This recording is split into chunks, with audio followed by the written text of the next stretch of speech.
Good morning friends, मेरा नाम सत्यम कुमार और आज फिर मैं आप लोगों के सामने हाजिर हूं द हिंदू एडिटोरियल का एक टॉपिक लेकर, एक टाइटल लेकर।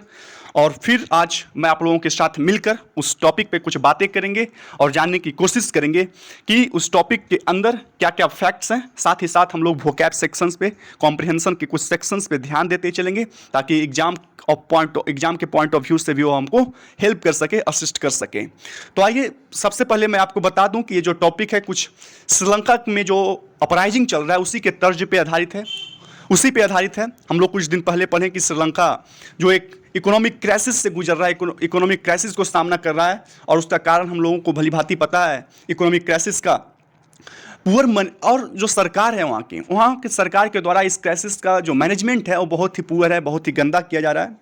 और वहाँ के जो लोग हैं वो प्रोटेस्ट क्यों कर रहे हैं, वहाँ अपराइजिंग क्यों है? तो वहाँ का जो इन्फ्लेशन है बहुत ही, क्या श्रीलंका में इन्फ्लेशन बहुत ही हाई चला गया है। शॉर्टेज ऑफ फ्यूल है, गैस की कमी है, इलेक्ट्रिसिटी नहीं है, बेसिक, यहाँ तक कि श्रीलंका के जो लोग हैं उनको बेसिक कम्युनिटीज का, है ना, जो रोज़मर्रे की ज़िंदगी में यूज होने वाले जो सामानें हैं उनका भी उनको दिक्कतों का सामना करना पड़ रहा है। और इसीलिए श्रीलंका में अपराइजिंग चल रहा है, इकोनॉमिक क्राइसिस चल रहा है। तो कुछ उसी के तर्ज पे ये आधारित है। लेकिन अब श्रीलंका में कुछ स्टेबिलिटी, जो स्थिरता है, कहीं ना कहीं उसका संकेत है। और वो स्थिरता कैसे है? दूसरी बात कि इंडिया को कौन से पॉलिसी को अपनाना चाहिए ताकि श्रीलंका से जो रिलेशन है उसको बेहतर कर सके, उसको और अच्छा कर सके, श्रीलंका के लोगों में जो सद्भावना है भारत को लेकर उसको और बढ़ाया जा सके। तो what policy should India take so that the people of Sri Lanka have goodwill for India? Means जो श्रीलंका के लोग हैं, श्रीलंका के लोगों में भारत के लोगों के प्रति, भारत देश के प्रति सद्भावना की जो भावना है वो उत्पन्न हो सके। तो आइए हम लोग देखते हैं। सबसे पहले जो टॉपिक है आज का, जो टाइटल है आज का, वो है a hint of stability on Sri Lanka new डिस्पेंसन। A hint of stability है, कहीं ना कहीं एक स्थिरता का संकेत है ऑन श्रीलंका न्यू डिस्पेंसन। जो श्रीलंका में एक नई व्यवस्था आई है, नए सरकार आए हैं, तो उस सरकार को लेकर अब क्या है, जो अपराइजिंग है कहीं ना कहीं बंद हुआ है, प्रोटेस्ट कहीं ना कहीं बंद हुआ है। अब वो पीसफुल प्रोटेस्ट चल रहा है। वहाँ पे लोग अपने डिमांड को लेकर अभी भी प्रोटेस्ट में लगे हुए हैं, अपने राइट्स को लेकर, लेकिन वो पीसफुल चल रहा है। तो आगे बढ़ते हैं। एक और चीज़ मैं आज जो वर्ड्स आपको बताऊंगा वो लास्ट में बताऊंगा। पहले मैं आपको एडिटोरियल की मदद से उस वर्ड्स को आपको आत्मसात करवाने की कोशिश करेंगे और फिर बाद में हम उसी वर्ड्स का रिवाइज भी कर लिया करेंगे। ओके, आगे चलते हैं। With a new government in Sri Lanka, India must review its option in extending more help. अब क्या है कि एक श्रीलंका में एक न्यू गवर्नमेंट, एक नया शासन व्यवस्था आया है, तब इंडिया को क्या करना होगा? रिव्यू करना होगा, समीक्षा करना होगा इट्स ऑप्शंस, क्या क्या इनके पास ऑप्शंस हैं इन एक्सटेंडिंग मोर हेल्प, अपना जो हेल्प दे रहे हैं, जो एड दिया जा रहा है भारत के द्वारा, तो उसको और बढ़ाया जा सके। तो क्या क्या ऑप्शंस है भारत के पास, क्या क्या अल्टरनेटिव्स है जिससे भारत जो है श्रीलंका के लोगों में भारत के लिए क्या है, सद्भावना की जो भावना है वो उत्पन्न कर सके। तो क्या क्या हेल्प इंडिया कर सकती है, किस तरह से हेल्प कर सकती है ताकि इंटरनेशनल और बायलैटरल जो रिलेशन है भारत का श्रीलंका के साथ, और जो इंटरनेशनल रिलेशन है वो क्या कर सके, इंप्रूव कर सके। As a leader who was the lone member of his party in parliament, Ranil Wickremesinghe can only see his victory in Sri Lanka's presidential election on Wednesday as a political windfall. Wednesday को श्रीलंका में क्या होता है, presidential election होता है, और as a leader who was the lone member, एक अकेला, अपने पार्टी का एक अकेला नेता होने के कारण जो रानिल विक्रमसिंघे थे वो अपने विक्ट्री को आसानी से देख सकते हैं, है ना। उनकी जो विक्ट्री है वो क्या है, लगभग सुनिश्चित है प्रेसिडेंशियल इलेक्शन में। However, the position comes with a crown of thorns. अब हालांकि जो पोजीशन उनको मिलने वाला है प्रेसिडेंट का, तो पोजीशन जब भी आपके पास आपको कुछ राइट्स दिया जाएगा तो कहीं ना कहीं उसके साथ आपको ड्यूटीज भी दिया जाएगा। जब आपको अधिकार दिया गया है तो आपको कर्तव्य भी दिया जाएगा। तो इसी तर्ज पे ये लिखा गया है कि जब उनको क्राउन दिया जाएगा, ताज दिया जाएगा प्रेसिडेंट का, तो कहीं ना कहीं उनको कुछ ड्यूटीज भी दिया जाएगा। और वही लिखा है कि crown of thorns comes with the crown, ताज के साथ साथ कांटे भी आएंगे, मीन्स चैलेंजेस भी उनको फेस करना होगा। अब पहला चैलेंज क्या है? तो his first challenge will be to reach out to the people.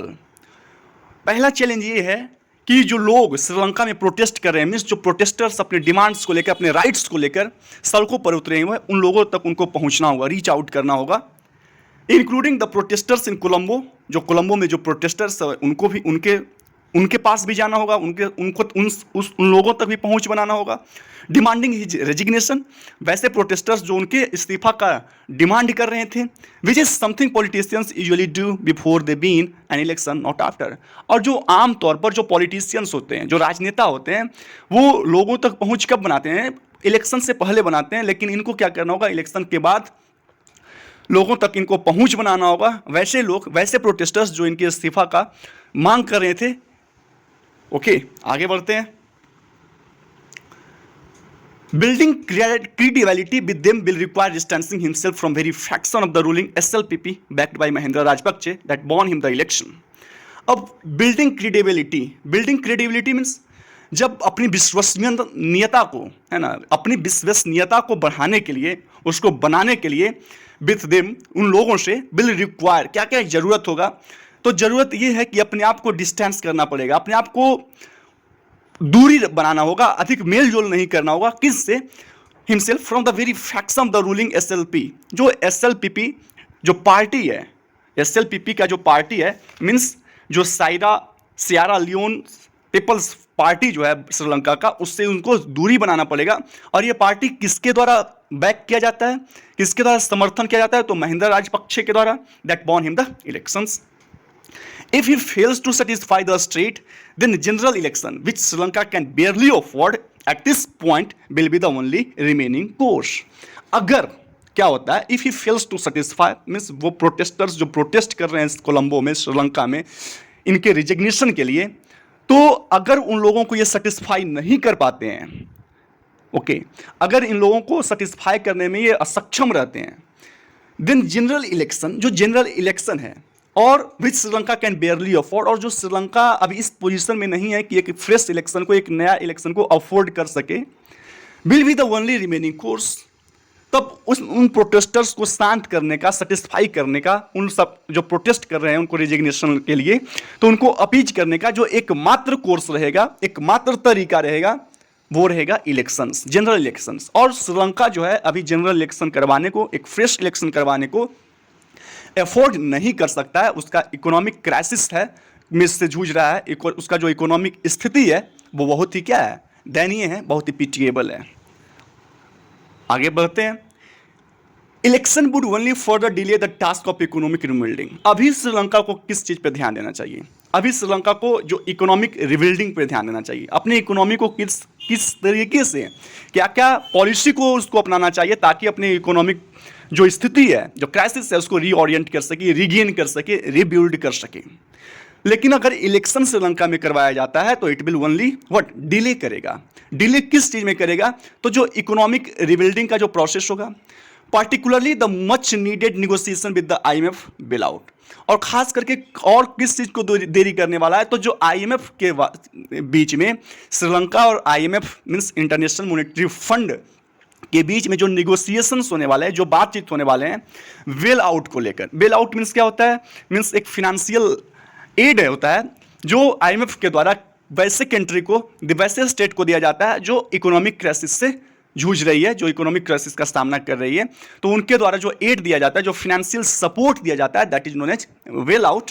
तो जो बेल आउट IMF के द्वारा दिया जाएगा, तो उनसे जो बातचीत करना है वो उसमें और देरी होगा, जो निगोशिएशंस करना है उसमें और डिले होगा, जब श्रीलंका में इलेक्शन का प्रोसेस होगा। इन नॉर्मल कोर्स, अगर जो आसान का जो तरीका है, जो नॉर्मल मीन्स जो सामान्य तरीका है, वो क्या है?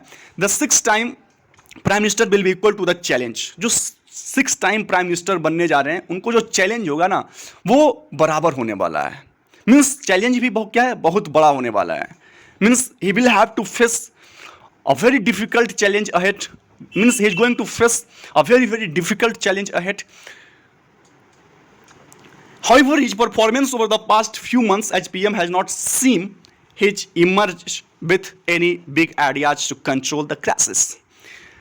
कुछ महीनों से वो प्रधानमंत्री के पद पे थे, लेकिन हालांकि his performance over the past few months, उनका जो परफॉर्मेंस है पिछले कुछ महीनों से प्राइम मिनिस्टर के तौर पे has not seen emerge with new means कोई ऐसा नया आइडियाज, कोई ऐसा बड़ा आइडियाज जो गेम चेंजर साबित हो। मीन्स प्राइम मिनिस्टर के पद पे होने के बावजूद पिछले कुछ महीनों में वो एक ऐसे नए आइडिया से, एक नए पॉलिसी से इमर्ज नहीं कर किए हैं जो क्या कर सके, जो इकोनॉमिक क्राइसिस को क्या कर सके, कंट्रोल कर सके। आगे बढ़ते हैं। अ combination of the fall in domestic production. अब क्या क्या कॉम्बिनेशन है, क्या क्या श्रीलंका भी फेस कर रही है। तो कॉम्बिनेशन ऑफ द फॉल, क्या क्या, डोमेस्टिक प्रोडक्शन जो घरेलू उत्पाद है उसमें कहीं ना कहीं गिरावट आया है, जो टैक्स रेवेन्यूज हैं उसमें गिरावट आया है, जो रिमिटांस होता है, जो पे किया जाता है पेमेंट के तौर पे किसी फॉरेन कंट्री के द्वारा, उसमें जो करेंसी का रिजर्व है उसमें गिरावट आया है। सिग्नल्स दैट, ये सब सभी सिग्नल करता है, ये सभी चीज संकेत करता है that the road out of this economic throw will be arduous. Means इस गर्त से बाहर निकलना श्रीलंका के लिए एक कठिन कार्य होगा, a difficult task. Means it is a difficult task for Sri Lanka to road out from such a economic crisis. Means Sri Lanka is facing a combination of fall. what are the combinations of the fall? Domestic production का fall है वहाँ पे, tax revenue, remittances, currency reserve में fall है।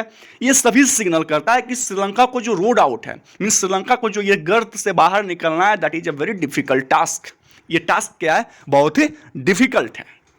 इन addition, president Wickremesinghe and whoever fills his position as prime minister will have to make many more unpopular decisions once the IMF negotiations are concluded and the bailout stipulations and conditions are spelled out. अब विक्रम सिंघे जो president के तौर पे हैं अभी, और उनके बाद जो भी प्राइम मिनिस्टर के जो पद है उस पर जो भी आसीन होते हैं, इन दोनों को क्या करना होगा, will have to make many more unpopular decision. Line से हट कर डिसीजन लेना पड़ेगा। Means both of them will have to take decisions out of box. दोनों को क्या है, डिसीजन जो लेना होगा, अनपॉपुलर डिसीजन लेना होगा। वंस अगर एक बार जब एमआईएफ के साथ जो निगोशिएशंस होने वाले हैं, जो बातचीत होने वाले हैं बेल आउट को लेकर, मीन्स जो बेल आउट में क्या क्या स्टिपुलेशंस होंगे, stipulations is what, means conditions, requirement क्या क्या होगा, और उस कंडीशंस को जब spell out means bail out के बाद जब बातचीत होगा आईएमएफ के साथ, इंटरनेशनल मॉनेटरी फंड के साथ श्रीलंका का, तो जो भी स्टिपुलेशंस होगा, जो भी रिक्वायरमेंट होगा बेल आउट को लेकर, तो जब एक बार उसको एक्सप्लेन कर दिया जाएगा, बता दिया जाएगा क्लियरली, तब क्या होगा कि दोनों prime minister as well as president को कुछ अलग डिसीजन लेना होगा ताकि इकोनॉमिक क्राइसिस से वो क्या कर सके, बाहर ला सके, उससे रोड आउट कर सके। आगे बढ़ते हैं हम लोग। अब बात इंडिया की आती है कि व्हाट इंडिया शुड डू, अपने बायलैटरल और इंटरनेशनल रिलेशंस को और मजबूत करने के लिए, और मजबूती प्रदान करने के लिए what India should do, India को क्या करना चाहिए। तो new Delhi will also have to review its option. इनके पास जो जो ऑप्शंस हैं, जो जो ऑल्टरनेटिव्स हैं, उनका समीक्षा करना चाहिए, उनका रिव्यू करना चाहिए। Means how India is going to improve their relation, what option India should take. Okay, तो उनको दिल्ली को, मीन्स जो सरकार है, उनको समीक्षा करने का जरूरत है। Given the proximity and as external affair minister Jaishankar told an all-party meeting on Tuesday, the government will naturally worry about the spillover from the Sri Lanka situation. दूसरी चीज, जो भारत और श्रीलंका के बीच जो प्रॉक्सिमिटी है, जो सामीप्यता है, उसको लेकर इंडिया को क्या करना चाहिए, जो पॉलिसी है, जो ऑल्टरनेटिव्स है, जो ऑप्शंस है, उसमें रिव्यू करना चाहिए। और जो एक्सटर्नल अफेयर मिनिस्टर्स हैं इंडिया के, एस जयशंकर, उन्होंने एक पार्टी मीटिंग में कहा कि जो गवर्नमेंट है वो नेचुरली बरी है, वो क्या है, सामान्यतः है ना, वो बरी है, चिंतित है about the spill over from the Sri Lankan situation. जो श्रीलंकन सिचुएशन से जो स्पिल ओवर हुआ, जो कॉन्सिक्वेंसेज जो निकली है ना। स्पिल ओवर मीन्स क्या होता है, स्पिल ओवर मीन्स जो कॉन्सिक्वेंस निकली है, मीन्स जो एक्शन हम लोगों ने किया है उसका जो रिजल्ट निकला है, दैट इज स्पिल ओवर, वो निकला है। उसको लेकर श्रीलंका में जो ये ऐसा सिचुएशंस क्रिएट हुआ है, उसको लेकर भारत क्या है, भारतीय सरकार जो है वो काफ़ी चिंतित है। The Modi government has adopted 3-pronged strategy. अब क्या है, जो मोदी गवर्नमेंट है, जो मोदी का जो शासन है, मिस्टर मोदी जी का, उन्होंने त्रिपक्षीय रणनीति को अपनाया, थ्री प्रॉन्ग, 3 सेपरेट पार्ट्स हैं उनके स्ट्रेटेजी का। और वो क्या क्या पार्ट्स हैं इनको देखते हैं हम लोग। The first part is expressing sympathy with the people of Sri Lanka and their quest for stability and economic recovery through democratic means. सबसे पहला पार्ट जो है कि वो एक्सप्रेसिंग सिंपैथी, श्रीलंका के लोगों के साथ भारत की सहानुभूति को जाहिर करना, एक्सप्रेस करना, and their quest for stability and economic recovery, और उनका जो खोज है, जो क्वेस्ट है किस चीज़ को, इकोनॉमिक रिकवरी को लेकर, कैसे अपने इकोनॉमिक्स को रिकवर कर सके, रिगेन कर सके, रीओरिएंट कर सके, इनका जो खोज चल रहा है थ्रू डेमोक्रेटिक मीन्स। और ये खोज जो है ना एक डेमोक्रेटिक मीन्स से होना चाहिए, एक प्रजातांत्रिक तरीके से होना चाहिए, पहला ये रहा। दूसरा, extending unprecedented financial assistance. Unprecedented means एक ऐसा चीज जो पहले न कभी हुआ न किया जा गया हो, मीन्स अनप्रेसिडेंटेड, नेवर डन और नोन बिफोर। तो भारत का जो एक्सटेंड करना है, बढ़ाना है अनप्रेसिडेंटेड फाइनेंशियल असिस्टेंस, मीन्स ऐसा फाइनेंशियल असिस्टेंस जो पहले न कभी हुआ हो। तो भारत का पहला क्या है कि श्रीलंका के लोगों के प्रति सिंपैथी, सहानुभूति, और उनका जो खोज है कि रिकवर कर सकें अपने इकोनॉमी को डेमोक्रेटिक मीन्स से। दूसरा, भारत का जो है unprecedented financial support, credit lines and essential food and medicine worth $3.8 billion since January 2022। दूसरा ये है। तीसरा, and distancing itself from Rajapaksa, और राजपक्षे से अपने आप को दूर बनाए रखना, भारत को दूर बनाए रखना। तो इंडिया का जो गवर्नमेंट है, मोदी का जो सरकार है, वो 3 सेपरेट स्ट्रैटेजी को लेकर चल रहे हैं, और ये स्ट्रैटेजी कुछ इस तरह से यहाँ पे दिया हुआ है। आगे बढ़ते हैं हम लोग। The policy has ripped dividends in public goodwill in Sri Lanka for India. अब ये जो पॉलिसी है, कहीं ना कहीं ये जो नीति है जो भारत के द्वारा चला जा रहा है, जो नीति पे भारत अग्रसर कर रही है, तो कहीं ना कहीं हैज रिप्ड डिविडेंड्स, लाभांश को क्या रिप्ड किया है, उसका कहीं ना कहीं रिजल्ट आया है। और रिजल्ट किस तरह से आया, भारत के प्रति श्रीलंका के लोगों में जो गुडविल है, जो सद्भावना के रूप में आया है। particularly in comparison to other partners such as China that have only provided humanitarian aid worth approximately $74 million and not much else by way of credit lines and debt restructuring and deferrals of repayment this year. दूसरा, हम लोग ने पढ़ा कि भारत ने क्या क्या strategy को अपनाया है, लेकिन वहीं पे जो रिप्ड है, भारत ने क्या क्या इसका परिणाम, इसको क्या मिला है, क्या फायदे हुए हैं। तो फायदा ये हुआ है कि भारत के प्रति श्रीलंका के लोगों में जो सद्भावना की भावना आई है, यही फायदा मिला है। लेकिन अगर कंपैरिजन किया जाए जो और पार्टनर्स हैं, जैसे चाइना जो सिर्फ ह्यूमैनिटेरियन एड को दिए हैं और $74 million, no and not much else by way of credit lines. और जो क्रेडिट लाइंस क्या होता है, एक लोन जो होता है ऑफर किया जाता है किसी भी फाइनेंशियल इंस्टीट्यूशंस के द्वारा किसी इंडिविजुअल्स को, है ना। तो जो क्रेडिट लाइंस है, नॉट मच इल्स, और कुछ ज़्यादा नहीं, bye way of credit lines and debit restructuring and difference of repayment this year. जो डिफरेंस होता है मीन्स जो पोस्टपोनमेंट होता है किसी भी पेमेंट को देने का, तो उसमें स्थगित भी नहीं किया है। क्या नहीं किया, रिपेमेंट दिस ईयर, इस साल का जो रिपेमेंट करना है उसको स्थगित भी चाइना नहीं किया। It is significant. अब क्या है कि यह बहुत ही महत्वपूर्ण है that India's first reaction to Mr. Vikram Singh's election was understated, given the uncertainties still surrounding the government. अब भारत का जो रिएक्शन है किसको लेकर, मिस्टर विक्रम सिंघे के इलेक्शन को लेकर, वो अभी भी अंडरस्टेटेड है, मिस नॉट स्टेटेड। क्यों नहीं है, क्योंकि जो अनसर्टेनिटीज है वो अभी भी मंडरा रहा है, अभी भी चारों तरफ से घिरा हुआ है गवर्नमेंट को लेकर। वहाँ की जो सरकारें बनी है उसको लेकर जो अनसर्टेनिटीज है वो अभी भी क्या है, फिक्स्ड नहीं है, सुनिश्चित नहीं है, और इसीलिए इंडिया का जो रिएक्शन है वो अभी भी अंडर स्टेटेड है।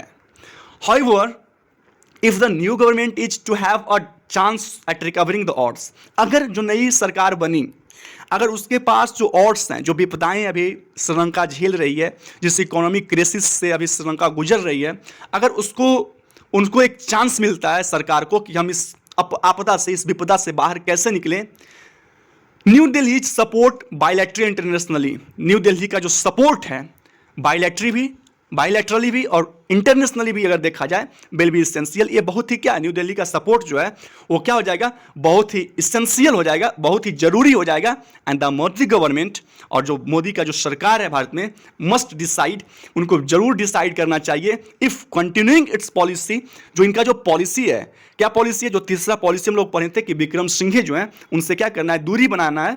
तो जो डिस्टेंसिंग का पॉलिसी है, जो अपने आप को दूर रखने का जो पॉलिसी है, जो नीति अपनाया गया है फ्रॉम द लीडर्स, इनके नेतृत्व से विल अचीव इट्स ऑब्जेक्टिव। जो भारत का जो ऑब्जेक्टिव है, किस ऑब्जेक्टिव को लेकर अपना ये कदम उठाया, एक स्ट्रैटेजी को अपनाया है, तो क्या उस स्ट्रैटेजी को फुलफिल करने में भारत की जो ये पॉलिसी है कि लीडरशिप से क्या करना है, डिस्टेंस बनाए रखना है, क्या उस एम को, क्या उस पर्पस को पूरा कर पाएगा। With its close neighbours in the months ahead, अपने क्लोज नेबर्स, अपने जो हमारे जो सगे हैं, हमारे जो संबंधी हैं, उस संबंधी से अपने ऑब्जेक्टिव्स को क्या पूरा कर पाएगा अगले कुछ महीनों में। तो ये रहा आर्टिकल्स का एंड हुआ अभी।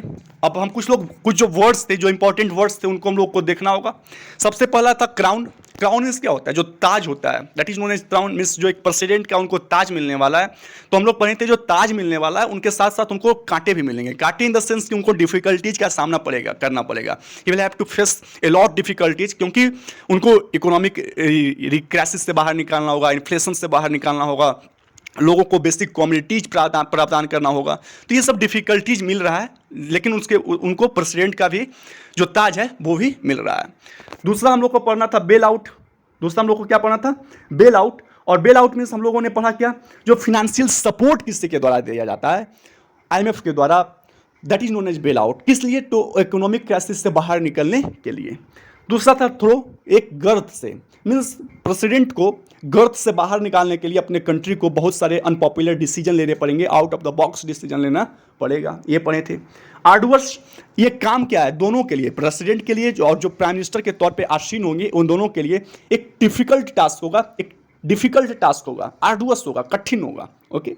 स्टिपुलेशंस मीन्स जब निगोसिएशंस होगा बेल आउट का IMF के साथ, तो जो स्टिपुलेशंस होंगे उस बेल आउट में, जो रिक्वायरमेंट होगा, जो कंडीशंस दिया जाएगा, that is known as bail out. Stipulation means conditions और रिक्वायरमेंट, दैट इज स्पेसिफाइड, जो एक एग्रीमेंट के तौर पे जो रिक्वायरमेंट और जो कंडीशंस दिया जाएगा, जो स्पेसिफाई किया जाएगा, that is known as स्टिपुलेशंस।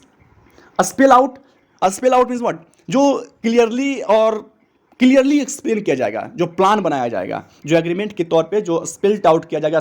Means आराम से दोनों को देखते हैं, स्पेल आउट और स्टिपुलेशंस। जो स्टिपुलेशंस स्पेल आउट किया जाएगा, मतलब जो एग्रीमेंट में जो रिक्वायरमेंट है, जो कंडीशंस है, उसको स्पेल आउट करना, उसको एक्सप्लेन करना, उसका प्लानिंग करना, दैट इज। आगे बढ़ते हैं। अनप्रेसिडेंटेड मीन्स जो भारत के द्वारा जो एड दिया जा रहा है, जितने पैसा का जो एड दिया गया, फिनेंशियल एड दिया गया, मेडिकल एड दिया गया, फूड दिया गया, फ्यूल दिया गया, तो ये सब एड जो है भारत के द्वारा क्या अनप्रेसिडेंटेड है, ना पहले कभी किया गया ना सुना गया। अनप्रेसिडेंटेड, नेवर डन और नोन बिफोर, अनप्रेसिडेंटेड। डेफरल्स मीन्स स्थगित करना, मीन्स चाइना जो है, जो डेफरल्स था, मीन्स जो रिपेमेंट का डेफरल्स था, उसको स्थगित भी नहीं किया गया उनके द्वारा। रिप्ड, REAPD, रिप्ड मीन्स क्या होता है, जो रिकवर करता है एज ए कंसिक्वेंस, अपने एक्शन के कंसिक्वेंस को रिकवर करना, दैट इज नोन एज, आप क्या रिसीव किए हैं, है ना, जो सपोज दैट आप कुछ एक्शन करते हैं, उस एक्शन का कंसिक्वेंस, जो परिणाम जो रिसीव करते हैं, that is known as what, ripped. Spill over means ऐसे छलकना होता है, स्पिल, वाटर स्पिल करता है, छलकता है। अगर आप जो दहलीज होता है किसी भी सपोज दैट एक गिलास का जो लास्ट है, अगर उसमें ज़्यादा पानी तो छलकता है, स्पिल ओवर। तो स्पिल ओवर मीन्स अगर यहाँ पे देखा जाए तो reach a point eight which it can not be longer और कंटिन्यू, मीन्स एक ऐसी स्थिति पे पहुंच जाना जहां से उससे और आगे बढ़ा नहीं जा सकता है, that is known as spill. Spelled out means हम लोग अभी पढ़ लिए। और एक आपसे लास्ट में मैं एक क्वेश्चन पूछने जा रहा हूं, और वो क्वेश्चन कुछ इस तरह से कि जो इंडिया और श्रीलंका को जो लाइन सेपरेट करता है, उस लाइन का क्या नाम है, उसको हम लोग क्या बोलेंगे। इसका जवाब आपको कमेंट बॉक्स में ज़रूर देना चाहिए। आपका जो जवाब होगा उसका मुझे इंतज़ार रहेगा। और इसी कुछ शब्दों के साथ आज का जो एडिटोरियल है उसका एक्सप्लेनेशन हम लोगों ने किया, वोकैब सेक्शंस को देखा, कुछ फैक्ट्स को देखें, और बस यही इतना ही है, और फिर मिलते हैं हम लोग आपसे अगले एडिटोरियल में। तब तक के लिए धन्यवाद, bye bye, have a nice day, thank you for watching this. आपसे गुजारिश है कि इस चैनल को आप जो कोई भी देख रहे हो सब्सक्राइब जरूर कीजिएगा। It will ultimately motivate me, stimulate me to do something better for you. Thank you, have a nice day.